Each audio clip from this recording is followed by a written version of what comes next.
Good evening and welcome. I'm your host, Bridgetti Lim Banda, coming to you live from Cape Town, from the Cape Town Water Crisis page in Cape Town, South Africa. As most of you know by now, we are facing a water crisis in Cape Town, South Africa.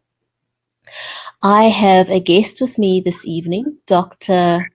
Anthony Turton, and I will introduce him to you shortly.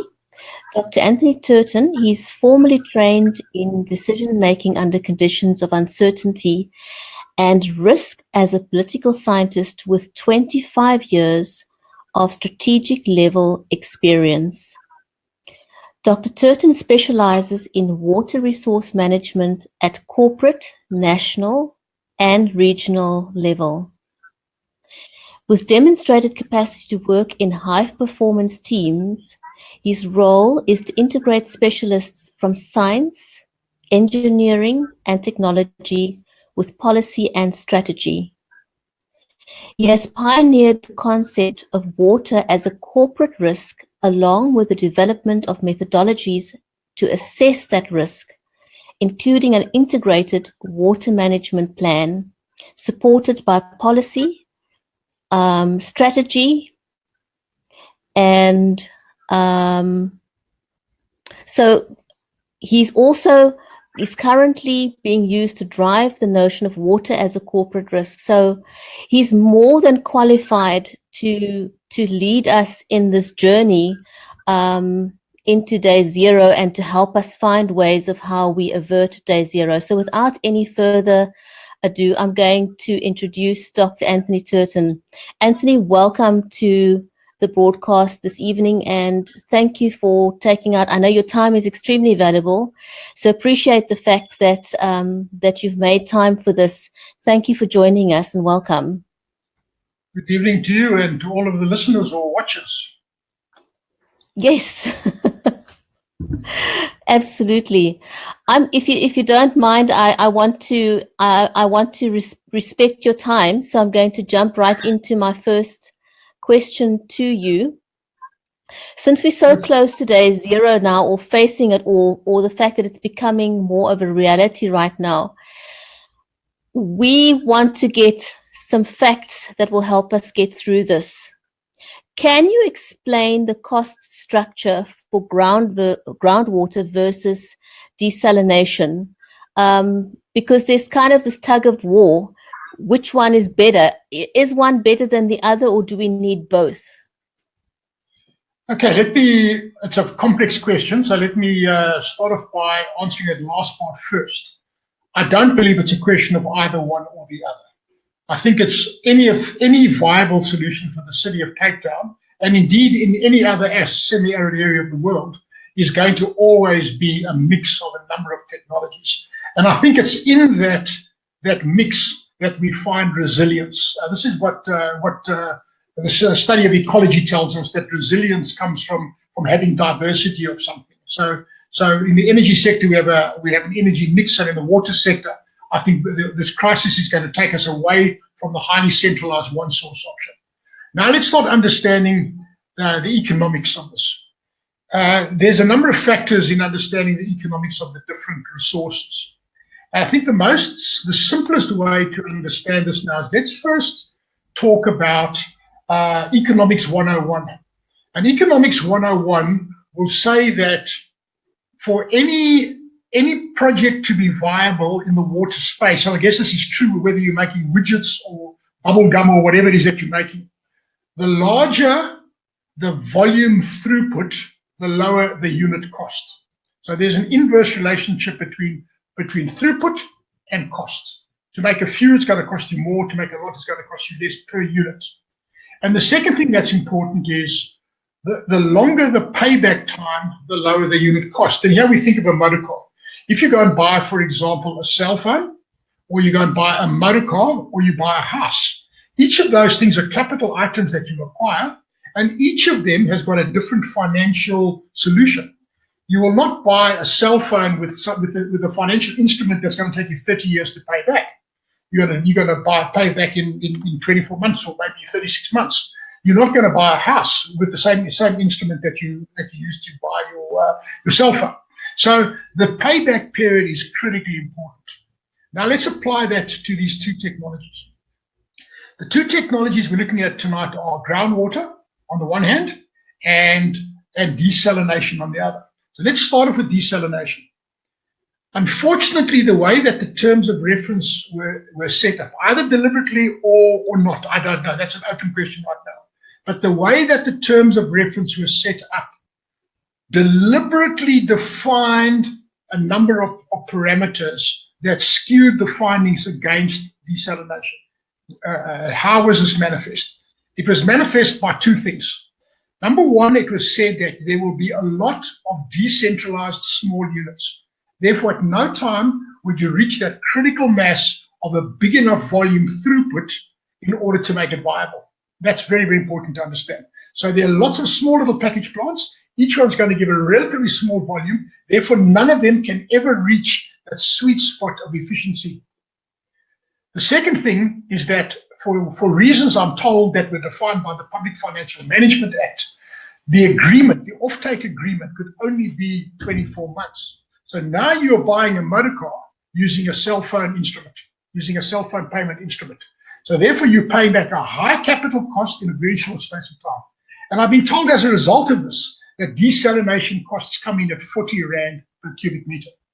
Now, if anyone watched Carte Blanche just a short while ago, you'll see that the plant that was offered by Israel to Cape Town comes in a little bit over 10 Rand a cubic meter. So that's a big difference between 40 and 10. Why? Because of the volume, because of the scale, because of the payback period. Okay, now let's apply that now to groundwater. Now think of groundwater as a great big underground spongy-like rock layer. But think of it as a sponge. And that sponge is confined by certain geological features, and it's got a known volume in it. So now you've got to get that volume out. So think of drinking that volume out of the sponge with a number of drinking straws, because a borehole is none other than a straw. Now you've got a big volume of water. Let's just say it's a gazillion liters, whatever it is, big volume of water. Now that clear your studies will show you got this huge big volume of water. And now the question comes, how do you get it out of the ground? So you've now got to have boreholes. Now, do you have one borehole? Do you have 10 boreholes? Do you have 100? Do you have 1,000? Each of these boreholes is a production unit in and of itself. And every production unit requires certain things. So let's quickly go through it from a costing perspective. The first thing you have to do is you have to drill the borehole. You first have to site the borehole. So where are we going to do it? X marks the spot, put it there. Right, there's a cost involved in that. Secondly, we're now going to get permission from the landowner. So to do that, you need a servitude. That can take time, and that's a legal thing. It has to be registered on the deeds at the deeds office. There's a legal cost, and there's a time involved. Now you've got to drill the borehole, and there's a cost involved. Typically, ballpark number that I know of in the Gauteng area, a borehole will cost you between 30 and 50,000 Rand just to drill. Now you have to equip the borehole. So you've got a hole in the ground. Hopefully you found water, because not all boreholes with water. Now you have to put casing down. So there's a cost for casing. And then you have, because the casing holds the top unconsolidated layers of earth in place, prevents them from falling into the hole until you get down into the hard rock. So there's a cost involved in that. Then you have to put a pump in it. Now, how much do you pump? What is the volume that borehole can give? Well, you don't know until you've got the hole in the ground, until you've pumped and done what they call a yield test. Only then can you now say this borehole gives, of the gazillion liters underground, this borehole gives us 10 liters a second over a 24-hour production cycle or an 18-hour production cycle or whatever. Only then can you now say, right, if that is the production yield of this borehole, how many boreholes do we need in the well field? Could need 100, could need 1,000. You don't know. You just don't know that. So every borehole is a production unit. Every borehole has got a finite cost. And I would say as a rough ballpark number, just as a thumbsuck number, a typical borehole drilled, sited, and equipped will cost you in the order of plus minus 100,000 Rand, just as a ballpark number. So now you've got the borehole in the ground. It's now producing water, but now you need two other things. Well, in fact, you need three other things. The first thing that you need is you've got to get that water from that borehole into your reticulation system. So you need a piping structure. Pipes have to go overground, so you need a servitude. You will now have to negotiate servitude because let's say you've got 100 boreholes, let's say you've got 1,000 boreholes. That's 100 or 1,000 servitudes you have to negotiate. Each of them, very, very complex, and any landowner either requires compensation or could obstruct or could object, and these things take time and are a risk in any infrastructure project of this nature. So the piping is a critical problem and an unknown cost at this point in time because you don't know how many there are.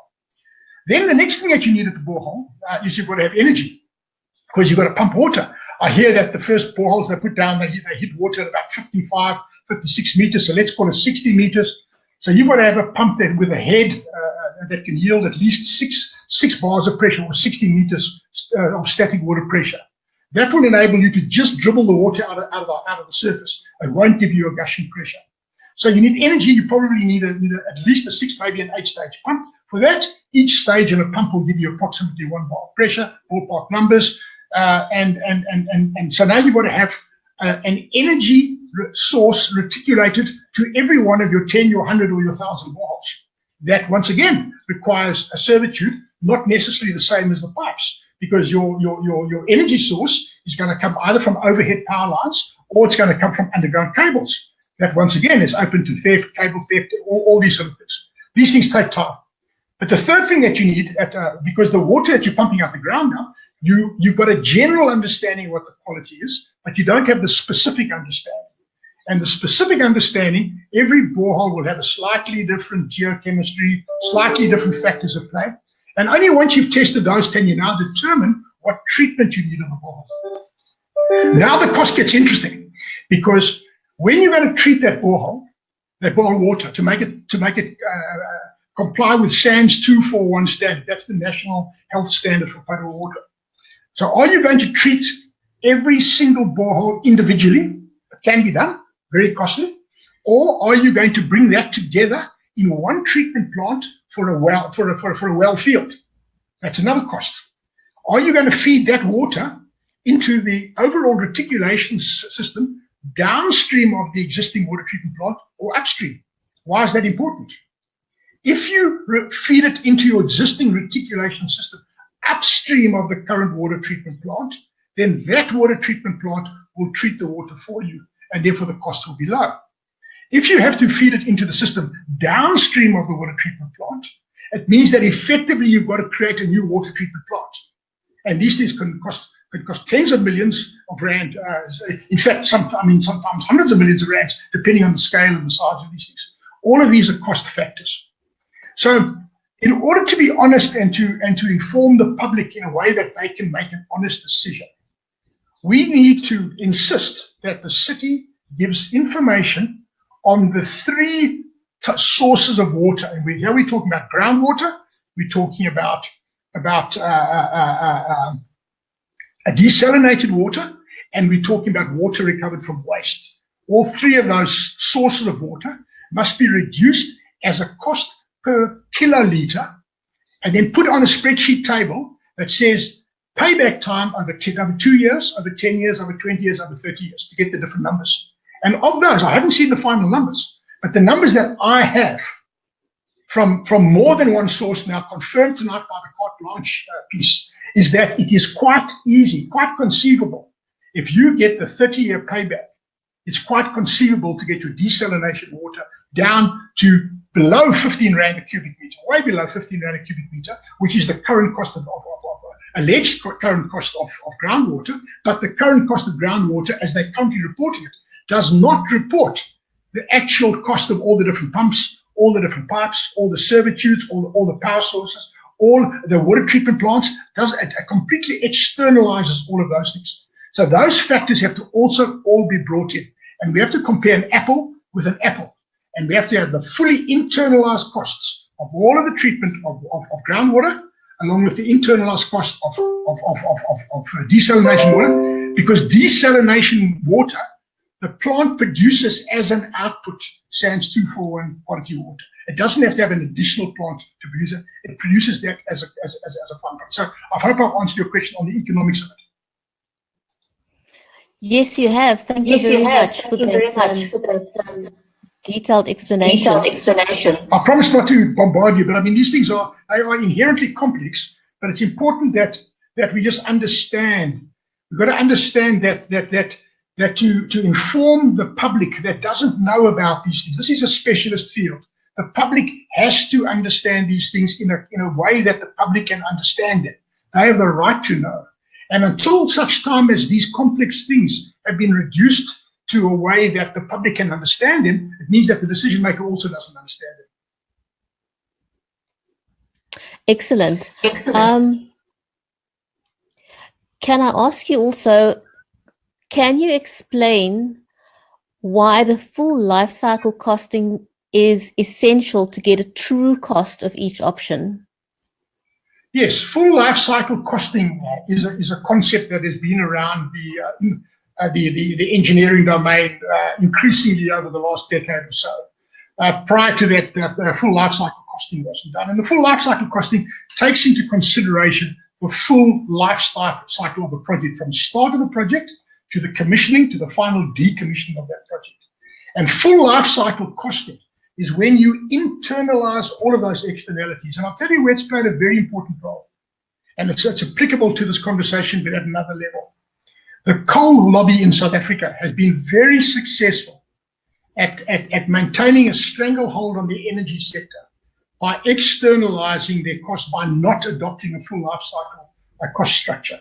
Because your full life cycle cost structure is the reason why we have the situation we have today in the goldfields, where we've now got almost all the gold mines have gone bankrupt.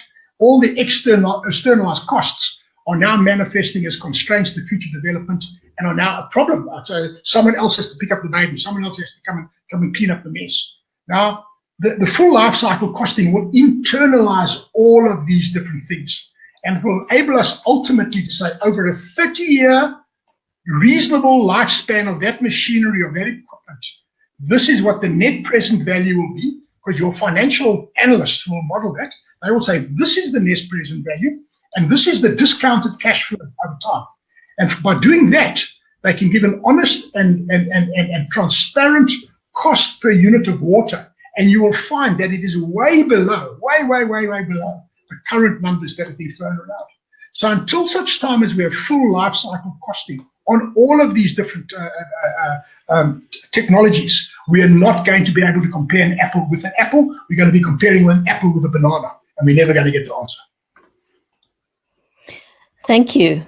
So now, another question that I'm trying to get through questions that people are asking that educate. Something that a lot of people want to know about desalination is that it produces brine, and people are concerned about the environmental impact that that may have. Is that something that we should be concerned about? Is it going to add salt into the environment? What are the things? Is there a reason for concern? Okay, whenever you have got a big plant producing desalinated water, you're going to have byproducts. And the one byproduct is brine. So what is in the water? Think of the water now as vegetable soup. So now you're taking your vegetable soup into your factory, and what your process is doing is it's taking out the peas and the cabbages and the potatoes and the tomatoes, and you're ending up now just with the water. So now you have to do something with the peas, cabbages, potatoes, and tomatoes. That's called brine, and that's got to go back into the ocean. Now, is that brine potentially damaging? Well, yes, it's potentially damaging if you discharge it into one spot in one site. And this is now where it gets interesting, where you talk about small package plants. Because small package plants are generally cheap. They're generally inexpensive. And because they're cheap, you plug it and you play it. So you don't have time or space or capital to go and site your drawdown point, where you get your feedstock out of the ocean, and your discharge point accurately. So if you have a big plant that I was talking about earlier, to get the efficiencies, the economies of scale needed to bring it down to below 10 rand a cubic meter, then you have a proper set of discharge points, not one discharge point. You have a number of discharge points, and these can be out in the ocean. They can be a kilometer or more offshore, and they're properly engineered to go into an ocean current. So the discharge can potentially be harmful depending where you discharge it. But the other thing now is, and this here gets complicated, and I don't want to sound like I'm contradicting myself. The potatoes and the cabbages and the peas that I told you you take out of this soup now comes from the ocean and is going to go back into the ocean. So you're not making the ocean more salty. The ocean stays exactly as salty as it was before the desalination process. Remember that the ocean covers 2/3 of the planet Earth, and the ocean is the source of almost all of the rainwater that falls over land. So the ocean naturally evaporates fresh water off the ocean, and it leaves behind brine. That's why the ocean is briny. So over billions and billions of years, the ocean becomes slightly more saline. But is a human impact on the southern tip of Africa going to make a measurable difference? And the answer there is, I don't think you will actually be able to statistically measure the impact provided you cite it correctly. So it comes down to proper engineering, proper design. And I'll give you an example. The CSIR, when I was involved with CSIR, did a study some years back of the Okavango. And the Okavango, Namibia was going to build a pipeline from the panhandle of the Okavango. And there was a concern that the pipeline would reduce the volume through the Okavango, therefore it'd have an impact over the entire Okavango. And the impact of that was found to be, by credible peer-reviewed scientists, international scientists, to be so small that it could not be measured with modern available technologies. So yes, there will be an impact immediately at that discharge point. It can be managed, but the significance of that in the overall scheme of things is very, very low. Compare that again now to other existing impacts. For example, the existing impact of discharging raw sewage out to the ocean, which is way, way, way, way, way more significant than the discharge of brine. I've got a question here from someone in the audience. Before I ask you the last question, let me put that on screen. How do you measure aquifer recharge in order to keep from excessive pumping or usage? That's a lovely, lovely, very good question. Now, the current consultants to the groundwater team, I put out a public question a while ago on Facebook, and I asked a question. I said, have you calculated sustainable yield? And I gave them the opportunity to make a public statement, which they chose not to do. And they got in touch with me privately. And I can't reveal the contents of their private email because it was a confidential email. But in effect, what they're saying is that this is not really a relevant factor. That in essence, that's what they're saying. And I wish they would put it out in public, because then the public would have a chance to see with their own eyes exactly what it's about. It comes down to what is known in the water resource profession as a mass balance. Mass balance is, you've got a certain volume of water, and you're going to take a certain volume of water out, and a certain volume of water comes in. If the out and the in is balanced over time, then you'll have equilibrium. If you're taking more out than you're putting in, then the level's going to drop. Quite straightforward. It's no complicated numbers to that. Okay? So when it comes to groundwater gets a little bit more complicated because we can't see it down there. It's a mysterious place. And the earth is not a homogeneous sponge-like structure. There are all kinds of things. There's geological tectonic activity that's taken place, and dikes and soils and all these kind of things that alter the flow. But typically, an aquifer would be modeled as a kind of homogeneous unit simply because there's no other better way of doing it. Okay, they use what's called a finite element analysis software package to try and build up these layers of knowledge as they go along. Each hole that's drilled, they get different strata of rock, or what's called stratigraphy, and from that they can actually map the different porosity and what they call storativity and retention values and transmissivity. These are all mathematical values that are put into a great big spreadsheet that help you to figure out what's going on. But the bottom line is that an aquifer is a buildup of water over time that has typically come from either the ground, either above ground in the form of rainfall, and that's called infiltrated water that has fallen on the ground, that has become rainwater, that's become soil water that is picked up by plants in the root zone. And if that water continues down past the depths where the roots can no longer reach it, it now starts becoming shallow groundwater and it eventually becomes deeper groundwater. So it's that fraction of the total volume. And I think, I can't give you the exact numbers because they differ from place to place, but as a ballpark number, I think you would have something like about 1% of the total volume of rainfall that falls would eventually infiltrate into the ground. Something like 1%. And something like 3% of that water would eventually, maybe 5% of that water would eventually flow off the surface into a river. So groundwater is charged either by natural recharge through rainfall coming in on the surface, a long, slow process, or it is recharged by a river. When a river flows over the ground and your river loses water to the ground and your river recharges it. And sometimes the groundwater flows into the river, vice versa. And that's called surface water groundwater interface, and there's a lot of interesting things that happen there. But ultimately, it comes down to this mass balance. How much water is going in through natural natural processes versus how much water are you abstracting out? That's what you have to balance. And that is measured over time in a number of ways. They're complicated mathematical ways.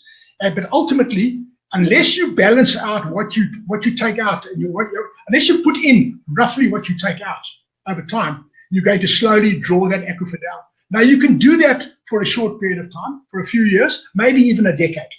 You can do it. The aquifer can be abused if you like. They are fairly tough things down there, okay? But you can't do it in a sustainable way forever and ever. That's simply not possible.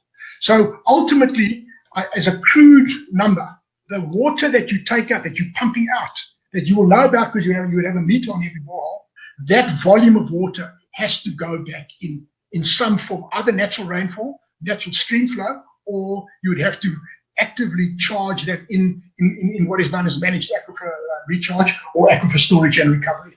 Now, that's a clever thing to do because I personally cannot see a future for the city of Cape Town in an arid, semi-arid area other than moving away from total reliance on surface storage and dams, because as climate change kicks in more, as our loss to evaporation is growing, because this is what happens under these conditions, your dams are going to become increasingly just open pan evaporation ponds, and it makes a lot of sense to store the water underground. So that gets back to my opening statement tonight, that it's not a question of one technology over the other. It's a question of how do you use those technologies conjunctively, and how do you optimize those? That is where some of the Australian mistakes were made, where they went just for desalination, for example, and now those have become a bit of a white elephant. So that's why you've got to have a real proper long-term plan, calm and relax, think about the options, do all the mass balances, look at all of the options, and ultimately do a proper cost-benefit analysis, communicate that to the public, because ultimately it's a public money that you spend. One of the questions that I have from another viewer is, when can we expect to have aquifer water in the reticulation system, and how long will it take to produce under perfect conditions? Is that a question you can answer? Well, look, it's a kind of hypothetical, and hypotheticals are always difficult to answer. So let me just say, under perfect conditions, let's assume that the water quality is good. I'm told that some of the aquifers yield remarkably good water. Let's say it is SANS 241 compliant. You could conceivably have some of that water into the system within 2 months. The question now is, it goes back to, there was a radio interview a day or two ago with, I think Peter Flower was, and in that interview, he made it clear that there is uncertainty about how fast the groundwater is going to be brought online, and even when and if it's brought online, it's going to be a relatively small percentage of the total volume needed. So that's another question that I'm not able to answer at the moment. But technically, you can bring groundwater online fairly quickly, but then it's got to be done properly. But then you've got these externalities that must be honestly reported.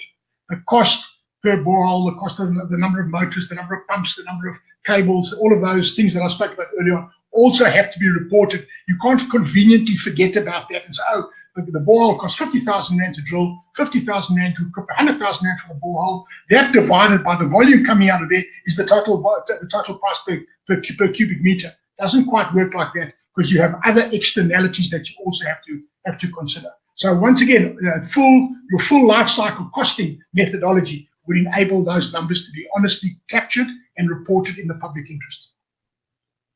It's another interesting question here, asking about whether or not our farmers should be switching to a drip system to avoid evaporation. I think that's also a fantastic question. So let me just sort of answer that. It is a no-brainer. I've been doing quite a bit of work professionally in the last couple of years in the sugar industry. And what's very interesting in the sugar industry, it's a very water-thirsty industry. And I've been working in Swaziland for the last 18 months. And Swaziland uses overhead irrigation of sugar. And the drought that's hit them now means that they can no longer do that. So what they're now starting to do is they're starting to go for drip irrigation. And what that does is think of a plant, either a tree or a grapevine or whatever. But where you need the water is in the roots. But when rainfall falls, that water will fall on the total surface area of all of the leaves. Now, if you just take a typical tree, for example, just take a fruit tree. The Western Cape produces lots of deciduous fruit. So let's just take a peach tree or an apple tree. An apple tree, if you take the combined surface area of every leaf on that apple tree, it will come to many square meters, maybe even half the size of a tennis court. I don't know, but it'll be a large area. Now, if you're applying irrigation with sprinklers, you are leaving a thin layer of water over all of the leaves, which is doing nothing for the vegetation. It is simply evaporating. So modern trends nowadays are to what is known as fertigation, where you put fertilizer and irrigation in a controlled, even computer-controlled way at the root level of every plant. Now, this is a no-brainer for agriculture. I'm told that some of the more progressive farms in the Western Cape are doing it already. This is simply the way of staying in business. And all you need is a 5 or 10% improvement in your total use of agricultural water, and you will have more than enough for domestic use for the next 50 years. So that also brings another interesting conversation to the table. You cannot look at the farmers as the enemy. Under these circumstances, people want to fight with the farmers. Oh, look at the farmers, they're getting lots of water and we can't bath. The farmers are your friend. They feed you, they create employment, but they also are one of the best sources of producing efficiencies in the overall national system. Remember, at national level, that's national, that's not at the Western Cape level, at national level, your total volume of water allocated to agriculture is in the order of 61 to 63%. Let's call it 62%. That's the total. In Western Cape, I believe it's slightly less. But that's 2/3 of your total national water budget. If just a 10% saving there is more than enough for us to have a stable and vibrant economy going forward. Farmers, your friend. Technology is your friend. I think that I think that kind of debunks, I'm glad you clarified that, because there's been a lot of questions flying around about the amount of water that farmers are allowed. Some people feel they shouldn't be getting the water, and I'm glad that you've answered that question as to why our farmers should be getting the allotment of water. There's some more questions here. One question is, do we have desalination companies who are able to build desalination plants locally, and why are we looking at international companies? We have at least 3 major desalination plants based in South Africa, at least 3. One of them has built some of the most sophisticated desalination plants in the acid mine drainage space. And when we talk about brine disposal, the one particular company, I don't want to mention names because then it sounds like I'm favoring one company over the other, but this particular company has looked at brine, because brine disposal in the hinterland of the country is different to brine disposal at sea. You can't just discharge large volumes of brine into the veld of the high veld. You've got to have a dam. And brine is funny stuff. It has got certain physical characteristics. It never dries up. So you can evaporate the water off it and it stays like a jelly, like a mushy jelly. It's like wet salt. Salt never ever dries up either. It always attracts moisture. Okay, it is hydrophilic, not hydrophobic. Hydrophilic means it attracts water. So what they've cleverly done is they've said that their biggest cost of production, in fact, is brine disposal. So they've used technology that has come from UCT. Eutectic technology, it's called. Eutectic, it refers to the freezing of the brine stream at different temperatures below zero. And at different temperatures below zero, you get different chemistry kicking in. So what they do is they mine the brine stream for chemically pure substances. And now here's the mind-blowing bit. They've got a 99% recovery of water. All of the other desal for ocean water generally talks about a 1/3 recovery, 2/3 going back as brine. But that's the easiest, quickest, lowest hanging fruit to get. Okay, so it's technically possible to reduce your brine stream with a South African company using UCT technology. Okay, so it's locally available technology, world-class technology. Okay, that's the one company. The other company has built a number of plants all over the world. Is based in the Western Cape. They've offered their services. It's no secret that they've offered their services already. They are world class. Then there's yet another company, a South African company, a listed company, that built one of the largest desalination plants in the Southern African region at a place called Trekkoppie in Namibia, near Swakopmund. And I was there the day they opened that plant. The plant, I'm told, has now been mothballed because the price of uranium has tanked. But that plant at the time when it was built was the biggest single desalination plant in Southern Africa. And here we have a South African listed company doing it. So the technology doesn't belong to any country. It doesn't belong to any entity, but you've got different local companies with the skill sets and, more importantly, with a capital structure behind them to actually roll these things out as a very, very low-cost solution. So we need to give these companies an honest chance. And that's all I'm fighting for. I'm just fighting for an honest chance. I'm not siding with any of these companies. I just want an honest cost per cubic meter, all these different technologies, all externalities internalized. That's all I want. And then let the public decide on a 2, 10, and 30-year payback period. And then you, as the public, be the deciding factor. Anthony, a question here from Marissa says, why is SAB allowed to get 97% water free from the Newlands springs? The farmers' produce also needs water. I know that this agreement with SAB was done a couple of years ago. I don't know if it's a hot potato. Should it be reviewed? Can it be reviewed? I am familiar with any benefit? Yeah. I am familiar with the SAB project. And look, firstly, SAB, in my view, has always been a very, very environmentally sensitive company. So, let me give you some facts here. SA Breweries, as a company, led the charge in this whole idea of water footprinting. So if you look at any of the water footprinting literature, it will always go back to SAB Miller. And SAB Miller asked a very simple question as a global company. They said, how much water does it take to produce 1 liter of beer in any of the countries that they operate in? And ironically, they found through that process that producing beer in South Africa is one of the least efficient places to produce beer. It's more efficient to produce beer in Czechoslovakia and those sort of places where there's lots of natural rainfall. And it comes down to, I forget the exact numbers, but it's something like 300 odd liters of water produce 1 liter of beer. And that's the input cost of on the upstream side of all of your hops and your barley and your sugar and all that stuff that goes into your beer. But it's also the water needed to dilute your effluent coming out. And I think it's roughly about half that number in a place like Czechoslovakia. You'll have to just get those numbers. There will be lots of water footprinting numbers out there. Just Google them to get the exact numbers, but it's roughly in that ballpark. So the question now is firstly, does SA Breweries have a right to that water? Well, they will be treated like any other water user in South Africa, and they will have permission to use that water resource for a defined period of time within certain parameters. And that's it. That's what they have. They don't have an undisputed right. And now it gets to be very, very interesting. And I'll give you 2 case studies here.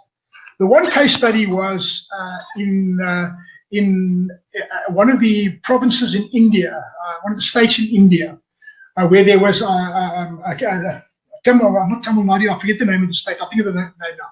But there was a tremendous drought in that particular Indian state. And Coca-Cola was producing a product there. And what eventually happened was there was such social mobilization around that particular plant that it became a political movement to put pressure on the government to take the water license away from Coca-Cola. So Coca-Cola lost its water license in that particular state. And that became a watermark case in the whole water as a risk space that I'm working in, as you mentioned in the introduction. So with that now, other companies, for example, Nike that produces shoes, they suddenly said, "Whoa, this is we could risk losing our license." Texas Instruments that makes chips for computers, they said, "Whoa, we could lose our license." Okay, so they suddenly became very environmentally conscious. So with that, I would argue that SA Breweries, like the farmers, is your friend. You want to talk to them. They already have made their spring. It's not their spring. It's a public resource that they've been given permission to use because all water is nationalized. It all belongs to the state. So they've got permission to use that. And as a good social corporate citizen, they would make it available to the public. If they don't, there will be rioting. Ultimately, they'll lose their license. So then you've got to ask the question, what value add does SA Breweries Newlands have? How many jobs do they create? Do they export the product? Where's the benefit of that? Ultimately, it's part of your local economy. And these are numbers that have to be done at a macroeconomic level. I can't give you answers to that.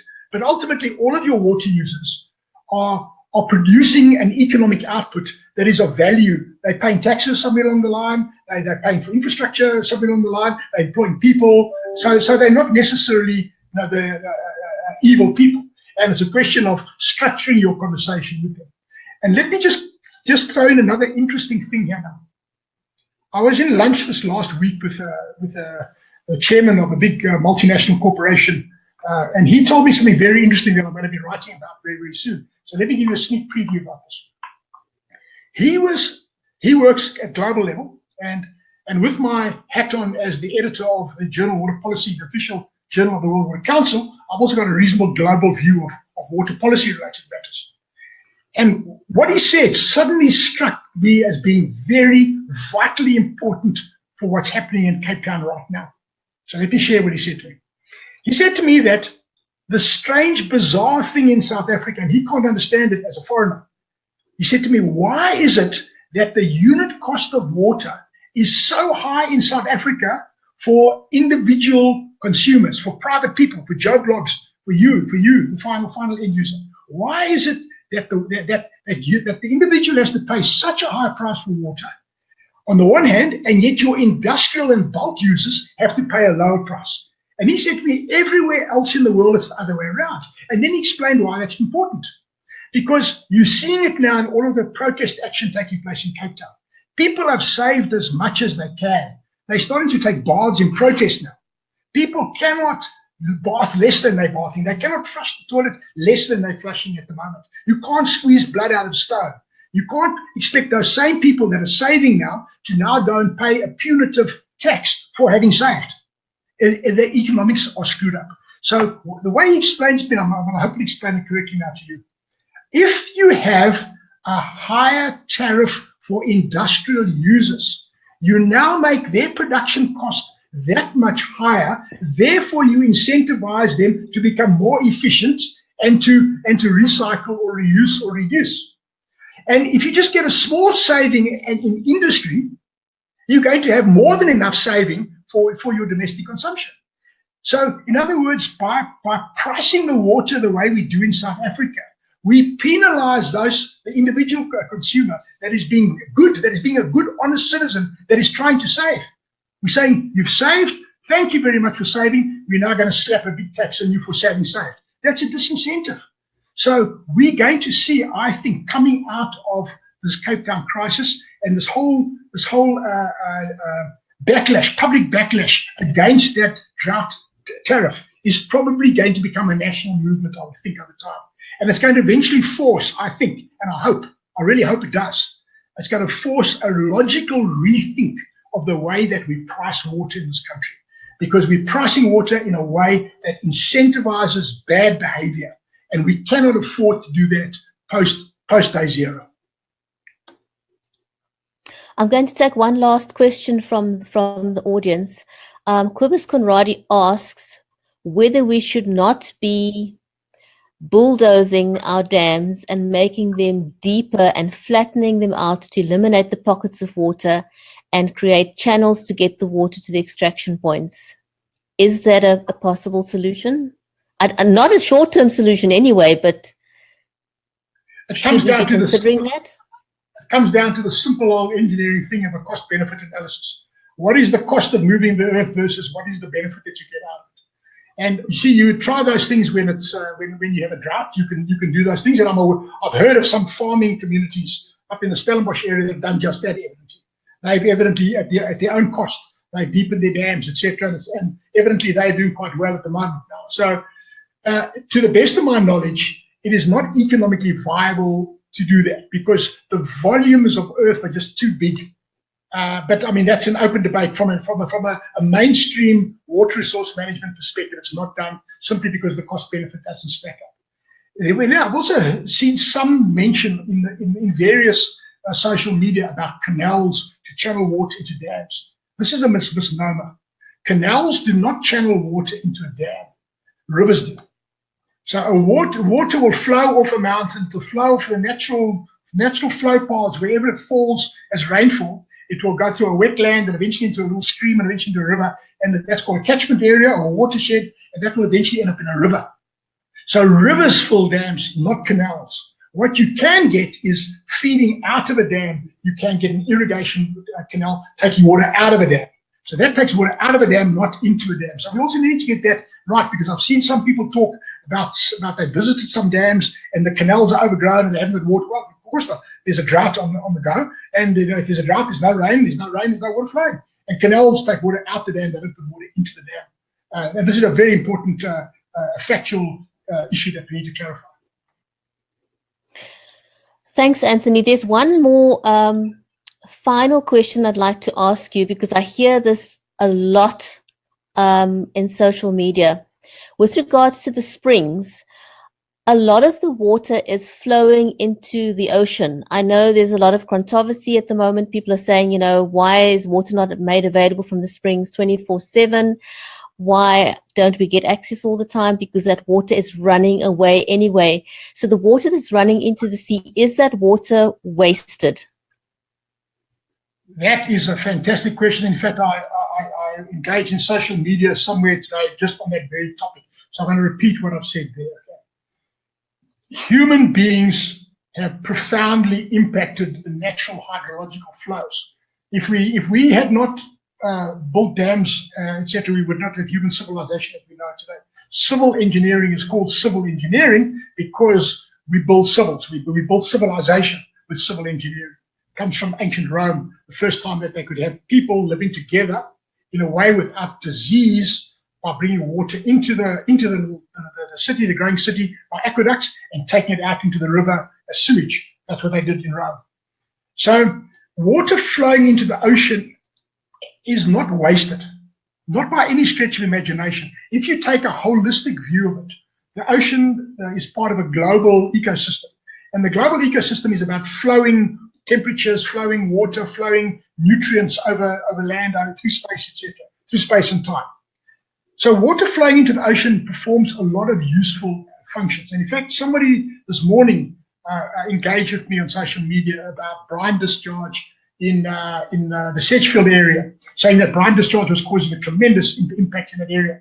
And I don't dispute it, no, but part of the problem is that we've so depleted our natural return flows. If you go along the coast of KZN, hardly any of those rivers flow into the ocean anymore. They almost all end up in a lagoon. We've completely destroyed the surface, the land, and the ocean interface, which is through an estuary. And the estuaries are where things happen. So in an estuary, for example, you get fresh water coming into the estuary, and fresh water, by virtue of the physics and chemistry of water, is lighter, it's less dense than salt water, and it floats on top of fresh water.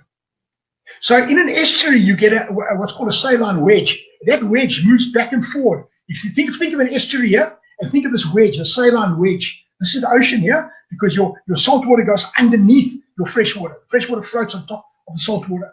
And this wedge moves back and forth with each tide.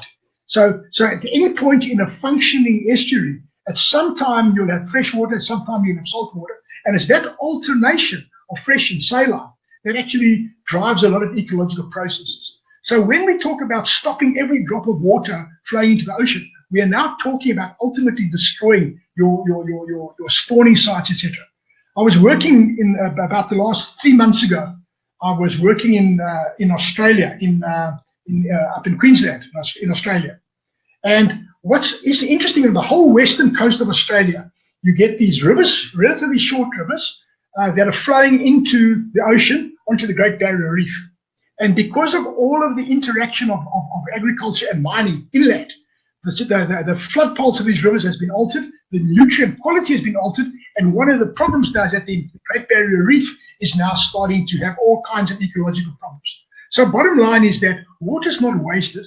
And in fact, where this has been learned very, very starkly is in the United States of America, where they had a government department called the Bureau for Reclamation. And go and read it, Google it. Read a book called Cadillac Desert by a famous author called Mark Reisner. And he speaks about this very eloquently. And now the Bureau for Reclamation was set up to reclaim the desert for man, to reclaim the desert back from nature. So what they did, Los Angeles is all about the Bureau of Reclamation. If you look at that movie, that TV program, Swamp People, you see these people going into the swamps of Louisiana, and you'll see these aerial views of these long, straight channels. You'll see that New Orleans that flooded, all because of the Bureau for Reclamation. They've reclaimed wetlands, and they've reclaimed deserts, and now nature bites back because it's lost its flood attenuation capability, your spawning has stopped, your ecological functioning stopped, etc., etc. So water flowing into the ocean is not necessarily lost. It's a question of doing decent things with it and being responsible as a steward. The whole notion of water stewardship is now emerging as a global phenomenon, or as a custodian. If we are custodians, and you see this happening a lot now in Cape Town, people are acutely becoming aware of their custodial role. And this is what we have to. I would almost like to see Cape Town becoming the leader in Africa now for the water, for the stewardship of water. Even setting up a global conference, for example, about how to make a city a resilient city by managing water and energy and food better. Those sort of things. You could turn this crisis into a tremendous future industry, if you like, growth point, just by understanding. Because what you are learning now as a society is going to ultimately become the blueprint for this whole new policy and water management framework for our country going forward, and possibly even other countries as well. Dr. Anthony Turton, thank you so much. Really appreciate your time, appreciate your passion for this water crisis, and really appreciate that you take your time to share such valuable information with us. And I like the positive note on which we're ending, that we can actually turn this around and use this crisis as a huge opportunity, and have something positive come out of it. Thank you very much for your time. Thank you, listeners, for joining with us. Thank you for your questions. Thank you for sharing the broadcast. And thank you for joining us this evening. So from myself, Bridgetti Lim Banda, and from Dr. Anthony Turton, goodbye, and thank you very much again. Goodbye. Thank you.